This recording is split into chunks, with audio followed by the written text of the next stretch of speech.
Morning. Bade, so baka sa inyo tong resibo. Tatago ko yan dyan sa may poste. Yan o, poste na yan. Lagay ko sa plastic itong mga resibo nyo. Baka kailangan to sa kumpanya o. Ang dami, nahulog siguro to bade. Tulog ka na dito. Mayroong 516. Tapos mayroong pang ganito. Tapos mga resibo sa Petron. Ayun. So maghahagilap nito bade. Diyan ko lang ilalagay oh. Diyan. Sa poste na yan. Ito ba di oh. Nakabalot na. Ito resibo to ng mga PTO at saka PPE.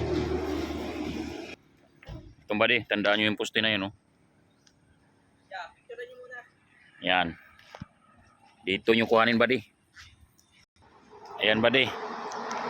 Ayan. Tandaan nyo lang yan ba di ah. Tatlong poste na yan. Yan, dito sa Erosin yan ha, Erosin. Tapat niya no, yan, bahay na yan. Katapat dito. Yan.